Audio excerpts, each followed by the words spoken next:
Hey there. Have you heard about the woman who was convicted for laughing at Jeff Sessions? Well, that story is fake news at its worst. I think before I start talking about this, I should establish some of my biases. I am a convinced opponent of Donald Trump. I hate his presidency. I have real problems with him as a man, a politician, and I think he's bad for the country.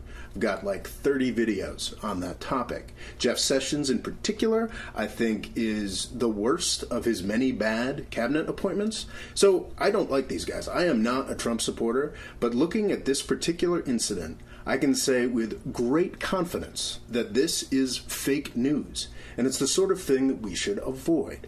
Throughout the Trump presidency and during his candidacy, I made a lot of videos against Donald Trump, but I've also made a few videos pointing out what I believe to be a very large problem.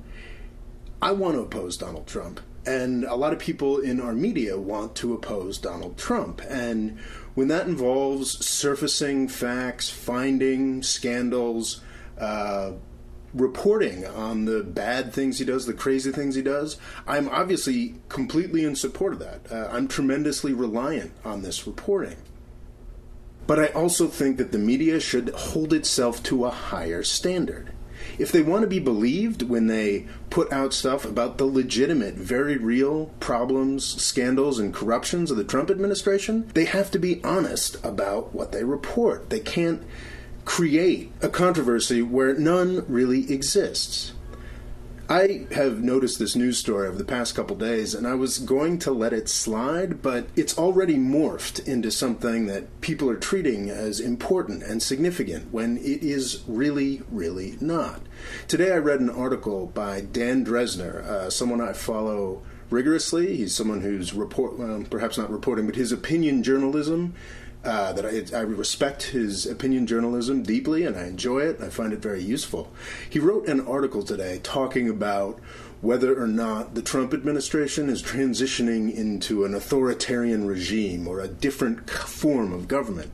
I think that's a very open question, and I think that's a very interesting question.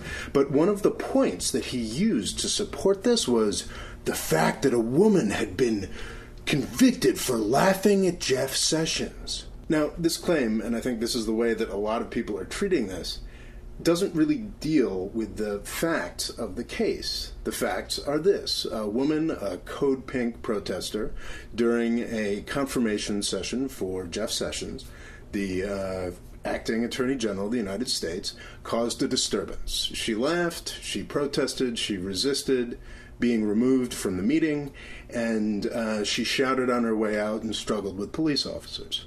I'm not sure how I feel about this. I absolutely support Code Pink in some of their activities. I absolutely support their right to protest, to create disturbances.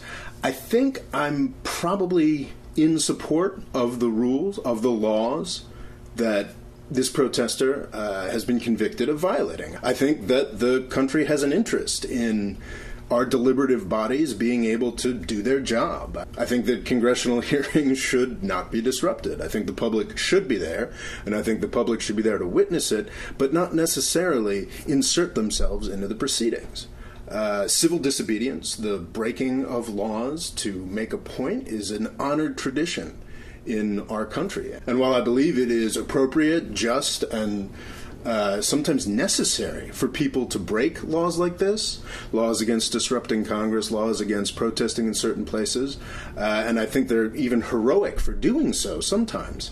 I also believe that the laws make sense. This person is noble for breaking this law and making her views heard, but she also should pay the consequences if a jury of her peers decides that she should. So the central claim about this and how it relates to Jeff Sessions or the Trump presidency is the idea that the fact that this woman convicted shows some kind of progress down the path towards authoritarianism. Free speech is being threatened in a new and different way. Well, actually, I can say from personal experience that that is not true. A number of years back, during the Obama administration, I was a juror on exactly this sort of case. Sadly, I can't remember exactly what the issue was, but it was a Code Pink protester, it was a man this time, who was prosecuted for disrupting a congressional hearing. Can't remember exactly what the matter was, what the issue that he was protesting was, but I agreed with him completely. I thought that he was right to be outraged by this particular piece of congressional business. And I think that his choice to disrupt that hearing was noble. I think it was a good thing, and he's kind of heroic for doing it. I also believe that he should suffer the consequences for that. What I do remember from the trial is that he used exactly the same defense strategy that this woman from this news story did. And he won.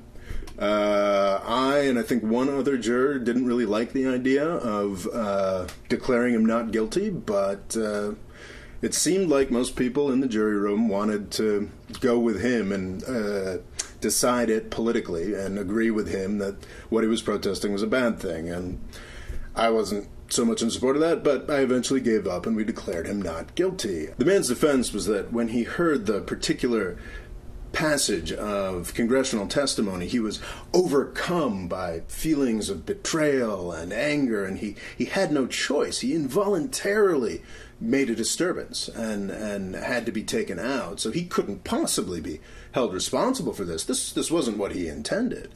And most of the jurors bought that. Like I said, I was for finding him guilty. Nobody else really was. And they were convinced that he really was just some guy who showed up and felt like he had to speak out. So we decided to return a not guilty verdict. What was interesting was when we got into the courtroom to deliver our verdict, during the trial, they'd been very careful to portray this guy as a very normal guy in a business suit. But for the verdict, the courtroom was filled with his fellow Code Pink supporters. We didn't realize until we got back into the courtroom that this guy had intended to make a disturbance when he got to the Congress. I thought that was kind of a interesting little trick that the defense pulled there, and was well done. Anyway, the guy was not guilty. In this trial, the woman was guilty. But these are not new laws that she was prosecuted under. These are not decisions that Jeff Sessions or Donald Trump had anything to do with. I'm not sure exactly what the jurisdiction of the case was, but the chances are pretty high it was in a Washington, D.C. court with jurors that are predisposed to dislike Trump. So I'm likely to think that if this jury was willing to convict this woman, then yeah, she probably deserved it. She probably broke the rules as written. Now, I understand the instinct to take something like this, something that makes a nice news hook, can make a good news story, and twist it to use it as a weapon against Donald Trump and Jeff Sessions. These are people I do not like and would like them to be out of power as soon as possible. But if we do it by lying, if we do it by bending a story out of all proportion to its actual facts and actual things that had happened, we end up shooting ourselves in the foot. This is a great news story for people like me and my friends who really don't like Donald Trump, but for my friends who do like Donald Trump, this is essentially useless. It's not going to convince them of anything. Media should not focus on useless hogwash like this. Media should focus on the many real, documented, and glaring scandals in the Trump administration. This story is just fake news. Thanks for watching. Please subscribe, and if you'd like to help me make more videos like this one, please click on the Patreon link here to find out how. My Patreon page, my crowdfunding thing, has recently become much more important. Last month, my views went up 300%, which was great, but my revenue from advertising from YouTube went down 60%. YouTube has recently drastically demonetized all political news content on its platform, so my channel is kind of in danger of not surviving. So the Patreon contributions are really important. I'd be really delighted if you'd consider chipping in. Thanks so much, and have a great day.